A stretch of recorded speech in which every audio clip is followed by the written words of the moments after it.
Hello everyone! Today we will review some vocabulary regarding different fats. Whether or not we like to think about it, fat is an integral element of baking. Fat provides moisture and tenderness to everything, from cakes to croissants.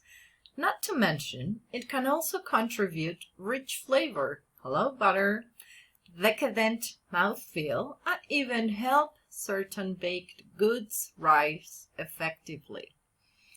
Most common fats used in baking fall into one or two categories: solid fats and liquid fats. Solid fats include things like butter and shortening, while liquid fats are going to be your oils.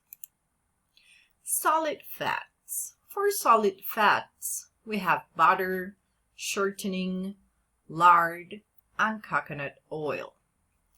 Butter offers a fantastic flavor and richness.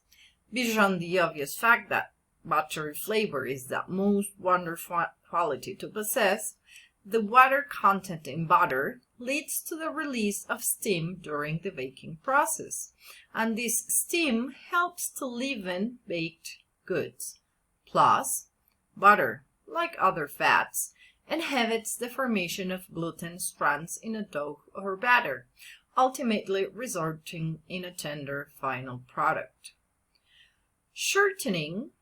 We have vegetable shortening, may not be able to deliver a luxurious taste like butter, but this neutrally flavored baking fat, made by hydrogenating vegetables oil, has other gifts to offer.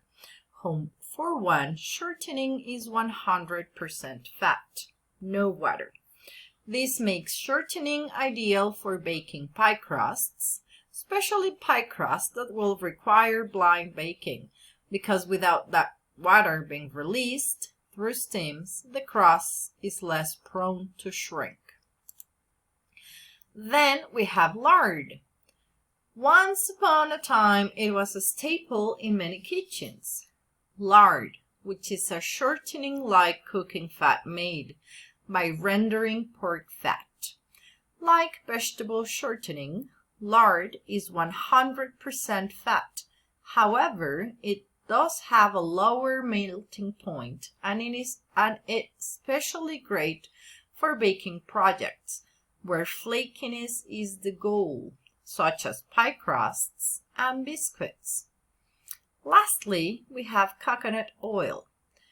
This one has gained loads of popularity in the baking world during its ascension to health food hero in recent years. It has the lowest melting point of any solid fat, 78 degrees Fahrenheit. Even still, like butter, it can be creamed with sugar and can typically be substituted 1-for-1 with butter in most baking processes or recipes. The final results will simply be a bit lighter than if made with butter. Then we have our liquid fats. We have two different types: neutral oils and olive oil. Neutral oils are those that do not bring flavor with them, such as vegetable, canola, grapeseed, and avocado oil. These flavorful liquid fats are the most commonly used for oils for baking.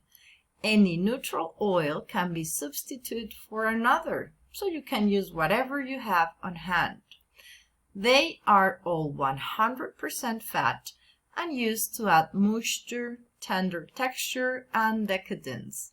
Oil tends to keep baked goods softer and more moist for longer because they do not solidify at room temperature, which is why you often see oil called for in cakes recipes.